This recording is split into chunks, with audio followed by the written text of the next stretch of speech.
Praise the Lord. सभी लोगों को जय मसीह की। मसीह ज्ञान ज्योति चैनल में आपका स्वागत है। मैं आपका भाई विनोद कुमार मसीह। आज का विषय है, आज का टॉपिक है पति पत्नी आपस में कैसे रहें। पति पत्नी को आपस में कैसे रहने को परमेश्वर का वचन कहता है। आज का क्या विषय है, क्या टॉपिक है? आज का विषय है, आज का टॉपिक है पति पत्नी आपस में कैसे रहें। तो अब तक जिन बहन भाइयों ने मेरे चैनल को सब्सक्राइब नहीं किया है तो वो कृपया ज़रूर सब्सक्राइब कर लें, ताकि अगली वीडियो की नोटिफिकेशन आपके पास पहुंचती रहे और परमेश्वर का सच्चाई का संदेश आप लोगों तक पहुंचता रहे। परमेश्वर की सही शिक्षा आप लोगों तक पहुंचती रहे। और सभी बहन भाई इस वीडियो को लास्ट तक ज़रूर देखना। और जिन बहन भाइयों को परमेश्वर का यह संदेश अच्छा लगे तो कृपया वीडियो को भी लाइक शेयर कमेंट ज़रूर करना जी, और चैनल को भी ज़रूर सब्सक्राइब करना जी। चलिए अब हम अपने टॉपिक की ओर आगे बढ़ते हैं। जैसा कि आज का टॉपिक है पति पत्नी आपस में कैसे रहें। मेरे प्रिय बहन भाइयों, आज हम बाइबल के वचनों से जानेंगे कि पति पत्नी आपस में कैसे रहें। पति पत्नियों को आपस में कैसे रहने को परमेश्वर का वचन कहता है। आइए हम परमेश्वर के वचनों को पढ़कर जानेंगे। हम वचन निकालेंगे 1 कुरिन्थियों 7 अध्याय और उसकी 2 आयत से 5 आयत तक हम पढ़ेंगे। आइए हम वचन को पढ़ते हैं। परंतु व्यभिचार के डर से हर एक पुरुष की पत्नी और हर एक स्त्री का पति हो। 1 कुरिन्थियों 7 अध्याय और उसका 2 वचन क्या कहता है? 1 कुरिन्थियों 7 अध्याय और उसके 2 वचन में लिखा है, परंतु व्यभिचार के डर से हर एक पुरुष की पत्नी और हर एक स्त्री का पति हो। तो इस वचन के अनुसार हर एक पुरुष की एक पत्नी होनी चाहिए और हर एक स्त्री का एक पति।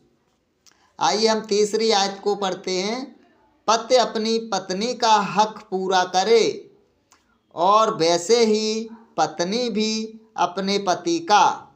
तीसरे वचन में क्या लिखा है? पति अपनी पत्नी का हक पूरा करे और वैसे ही पत्नी भी अपने पति का हक पूरा करे।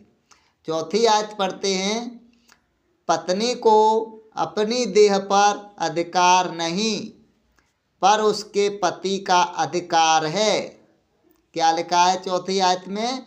पत्नी को अपनी देह पर अधिकार नहीं, पर उसके पति का अधिकार है। वैसे ही पति को भी अपनी देह पर अधिकार नहीं, परंतु पत्नी का अधिकार है। पत्नी को अपनी देह पर अधिकार नहीं, पर उसके पति का अधिकार है। वैसे ही पति को भी अपनी देह पर अधिकार नहीं, परंतु पत्नी का अधिकार है। आइए हम 5वीं आयत को पढ़ते हैं। तुम एक दूसरे से अलग न रहो, परंतु केवल कुछ समय तक आपस की सम्मति से, कि प्रार्थना के लिए अवकाश मिले और फिर एक साथ रहो। ऐसा न हो कि तुम्हारे असंयम के कारण शैतान तुम्हें परखे। 5वें वचन में लिखा है, तुम एक दूसरे से अलग न रहो। पति पत्नी एक दूसरे से अलग न रहें, परंतु केवल कुछ समय तक। लेकिन कुछ समय तक अलग रह सकते हैं। कब? आपस की सम्मति से, कि जैसे हमें प्रार्थना करना है, कोई भजन करना है, आराधना करनी है, तो हम क्या करें, पति पत्नी अलग रह सकते हैं प्रार्थना करने के लिए, है ना। तो वैसे अलग रहने को वचन नहीं कहता है, लेकिन कुछ समय के लिए अलग रह सकते हैं प्रार्थना करने के लिए, आराधना करने के लिए। चलिए अब हम इसी का आगे वचन पढ़ेंगे। पहला कुरिन्थियों 7 अध्याय उसका 10 और 11 आयत 2 वचन पढ़ेंगे। जिनका विवाह हो गया है उनको मैं नहीं, वरन प्रभु आज्ञा देता है कि पत्नी अपने पति से अलग न हो। पहला कुरिन्थियों 7 अध्याय उसकी 10 वचन में लिखा है, जिनका विवाह हो गया है उनको मैं नहीं, वरन प्रभु आज्ञा देता है कि पत्नी अपने पति से अलग न हो। और इसकी 11 आयत पढ़ते हैं, 11 वचन पढ़ते हैं। और यदि अलग भी हो जाए तो बिन दूसरा विवाह किए रहे। क्या लिखा है 11 वचन में? और यदि अलग भी हो जाए तो बिन दूसरा विवाह किए रहे, या अपने पति से फिर मेल कर ले, और न पति अपनी पत्नी को छोड़े। पहला कुरिन्थियों 7 के 10 और 11 वचन में कुल मिलाकर ये आज्ञा है कि पत्नी अपने पति से अलग न हो, पत्नी अपने पति को न छोड़ें, और न पति अपनी पत्नी को छोड़ें। कुल मिलाकर इसका सारांश ये है। आइए हम अगला वचन निकाल कर पढ़ेंगे। हम अगला वचन निकालते हैं पहला पतरस और 3 का 1 और 2 आयत पढ़ेंगे। पहला पतरस 3 का 1 और 2 आयत और फिर 7वीं आयत, इसमें 3 आयत पढ़ेंगे। आइए वचन को पढ़ते हैं। हे पत्नियों, तुम भी अपने पति के अधीन रहो, इसलिए कि यदि इनमें से कोई ऐसे हों जो वचन को न मानते हों, तो भी तुम्हारे भय सहित पवित्र चाल-चलन को देखकर बिना वचन के अपनी अपनी पत्नी के चाल चलन के द्वारा खिंच जाएं। पहला पतरस और 3 अध्याय और उसकी 1-2 आयत को हम पढ़ते हैं तो क्या लिखा है?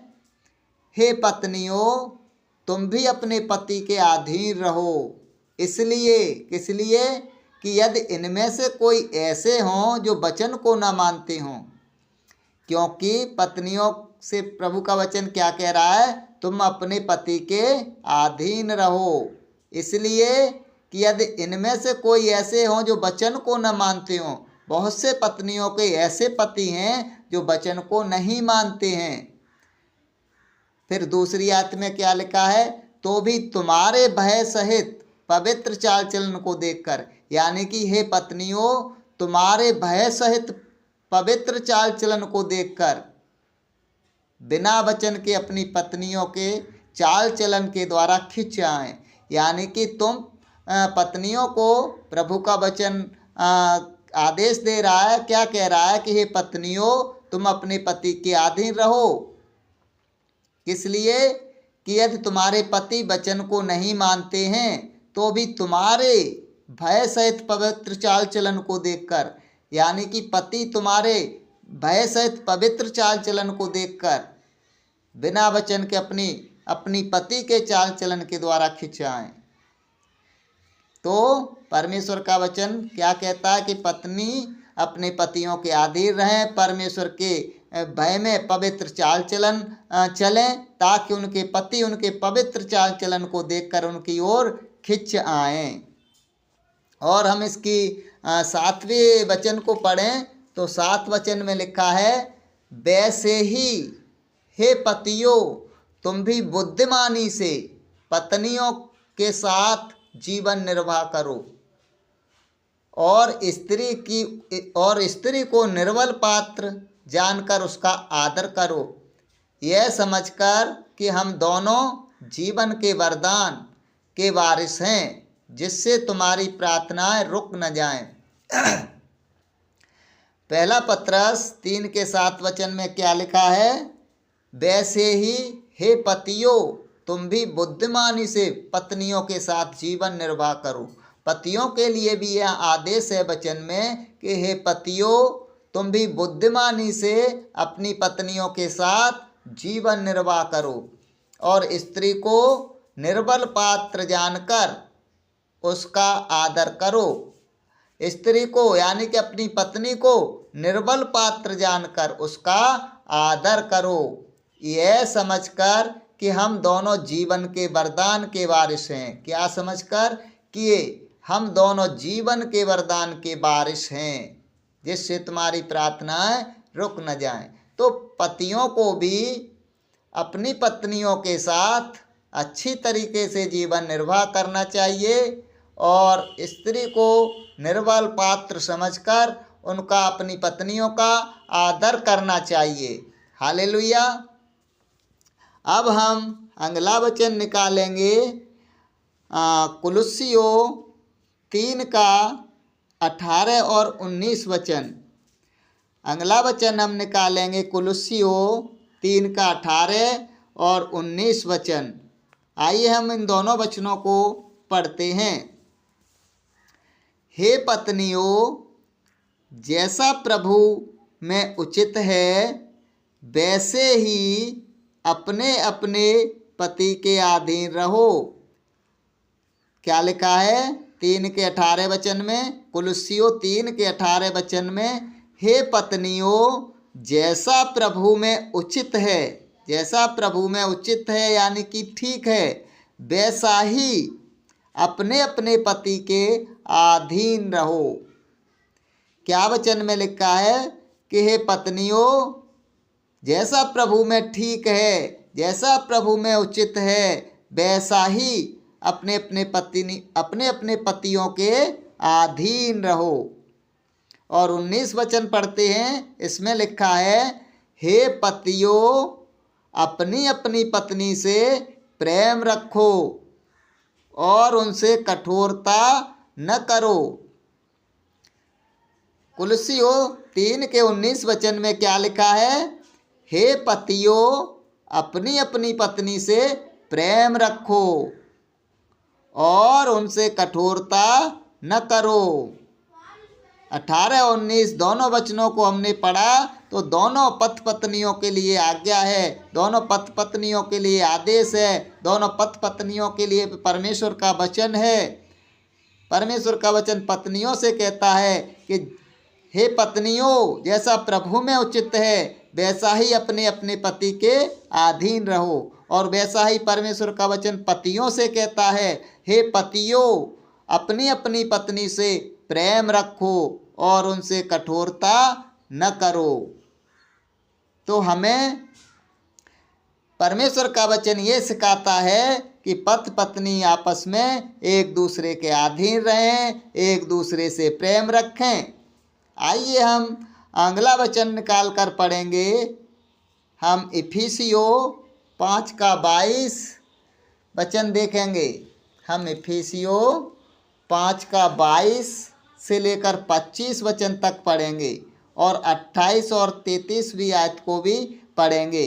वैसे तो इफिसियों 5 अध्याय और उसके 22 से लेकर पूरा अच्छा है, लेकिन मैंने कुछ बीच में आयतों को छोड़ दिया है।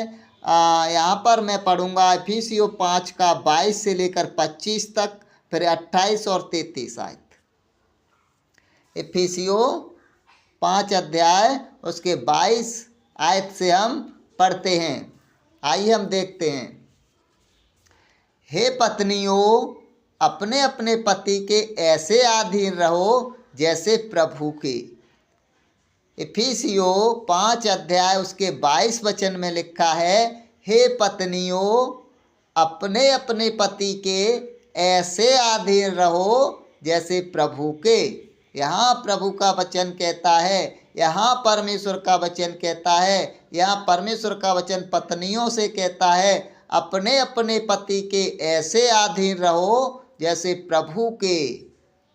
पत्नियां अपने पति के ऐसे अधीन रहें जैसे कि प्रभु के अधीन होती हैं, प्रभु की हर बात को मानती हैं। वैसे ही सब पत्नियां अपने पति के अधीन रहें और उनकी हर एक बात को मानें। अब हम 23वीं आयत को पढ़ते हैं। क्योंकि पति पत्नी का सिर है, जैसे कि मसीह कलीसिया का सिर है। 23वीं आयत में क्या लिखा है? इफिसियों 5 के 23 वचन में, क्योंकि पति पत्नी का सिर है, जैसे कि मसीह कलीसिया का सिर है। तो क्या करना है? पत्नियों को अपने अपने पति के अधीन रहना है। जैसे कि प्रभु के रहती हैं, वैसे अपने पतियों के भी अधीन रहना है। क्योंकि पति पत्नी का सिर है, जैसे कि मसीह कलीसिया का सिर है, और स्वयं ही देह का उद्धार करता है। अब हम 24वीं आयत को पढ़ते हैं। पर जैसे कलीसिया मसीह के अधीन है, वैसे ही ये पत्नियां भी हर बात में अपने अपने पति के अधीन रहें। इफिसियों 5 के 24 वचन में लिखा है, पर जैसे कलीसिया मसीह के अधीन है। कलीसिया किसके अधीन है? मसीह के अधीन है। मसीह के अधीन परमेश्वर की यानी कि मसीह की बातों को मानते हैं, मसीह से प्रेम करते हैं, मसीह की आज्ञा वचनों को मानते चलते हैं। तो जैसे कलीसिया मसीह के अधीन है, वैसे ही पत्नियां भी हर बात में अपने अपने पति के अधीन रहें। तो पत्नियों को अपने अपने पति के अधीन रहना चाहिए। अब हम इसकी 25वीं आयत को पढ़ते हैं। इफिसियों 5 का 25 वचन पढ़ते हैं। हे पतियों, अपनी अपनी पत्नी से प्रेम रखो, जैसा मसीह ने भी कलीसिया से प्रेम करके अपने आप को उसके लिए दे दिया। 25वीं आयत में क्या लिखा है? हे पतियों, अपनी अपनी पत्नी से प्रेम रखो, जैसा मसीह ने भी कलीसिया से प्रेम करके अपने आप को उसके लिए दे दिया। जैसे मसीह ने कलीसिया से प्रेम किया और अपने आप को किसे दे दिया? कलीसिया को दे दिया, अपने आप को कलीसिया के लिए दे दिया। वैसे ही वचन क्या कह रहा है? हे पतियों, अपनी अपनी पत्नी से प्रेम रखो। जैसे पत्नियों के लिए परमेश्वर का वचन कहता है कि अपने पतियों के अधीन रहो। पत्नियों के लिए परमेश्वर का वचन क्या कहता है? कि हे पत्नियों, अपने अपने पति के अधीन रहो। वैसे ही अब पतियों के लिए परमेश्वर का वचन कहता है कि हे पतियों, अपनी अपनी पत्नी से प्रेम रखो, जैसे मसीह ने भी कलीसिया से प्रेम करके अपने आप को उसके लिए दे दिया। तो पतियों को भी अपनी अपनी पत्नी से प्रेम रखना है। हालेलुया। अब हम वचन पढ़ेंगे 28वीं आयत को। इफिसियों 5 का 28 वचन। इसी प्रकार उचित है कि पति अपनी अपनी पत्नी से अपनी देह के समान प्रेम रखें। जो अपनी पत्नी से प्रेम रखता है वह अपने आप से प्रेम रखता है। क्या वचन में लिखा है? इसी प्रकार उचित है कि पति अपनी पत्नी से अपनी देह के समान प्रेम रखे। पतियों के लिए यह वचन है। क्या कह रहा है वचन? इफिसियों 5 के 28 वचन में, इसी प्रकार उचित है कि पति अपनी अपनी पत्नी से अपनी देह के समान प्रेम रखें। जो अपनी पत्नी से प्रेम रखता है वह अपने आप से प्रेम रखता है। और हम इसकी 33वीं वचन को और पढ़ते हैं। बीच में छोड़ दिए हैं कुछ वचन, टॉपिक लंबा बड़ा होगा इस कारण, तो मेन आयतों को ले लिया है। तो हम इसकी 33वीं आयत को पढ़ेंगे। इफिसियों 5 की 33 वचन को पढ़ते हैं। पर तुम में से हरेक अपनी पत्नी से अपने समान प्रेम रखे और पत्नी भी अपने पति का भय माने। इफिसियों 5:33 में लिखा है, पर तुम में से हर एक अपनी पत्नी से अपने समान प्रेम रखे। यह पतियों के लिए है कि अपनी पत्नी से अपने समान प्रेम रखें और पत्नी भी अपने पति का भय माने। पत्नियों के लिए भी है कि पत्नी भी अपने पति का भय माने। मेरे प्रिय बहन भाइयों, इतने सारे वचनों को हमने पढ़ा और जाना कि पति पत्नी आपस में कैसे रह सकते हैं, पति पत्नी को आपस में कैसे रहने को परमेश्वर का वचन कहता है। ये इतने सारे वचनों को हमने पढ़कर आज जाना कि पति पत्नी आपस में कैसे रहें। पत्नियों को अपने पति के अधीन रहने को कहा गया है, तो पतियों को भी अपनी पत्नी से प्रेम करने को कहा गया है। पति पत्नी आपस में एक दूसरे से अलग न रहें, एक दूसरे को यानी कि प्रेम करें। परमेश्वर का वचन आज यही सिखाता है कि पति पत्नी एक दूसरे से अलग न रहें, एक दूसरे से प्रेम रखें, एक दूसरे के अधीन रहें, क्योंकि परमेश्वर का वचन हमें यही सिखाता है। जैसा कि आज इन वचनों के माध्यम से हमने सीखा। मेरे प्रिय बहन भाइयों, पति पत्नियों को एक दूसरे के अधीन रहना चाहिए, पति पत्नियों को एक दूसरे से प्रेम करना चाहिए। मेरे प्रिय बहन भाइयों, परमेश्वर का आज का यही संदेश था और जिन बहन भाइयों को यह परमेश्वर का संदेश अच्छा लगा हो तो कृपया चैनल को ज़रूर सब्सक्राइब करना और वीडियो को भी ज़्यादा से ज़्यादा लाइक शेयर कमेंट ज़रूर करना चाहिए। और सभी बहन भाइयों को जय मसीह की। इन वचनों के द्वारा परमेश्वर बहुत आयत से आप लोगों को आशीष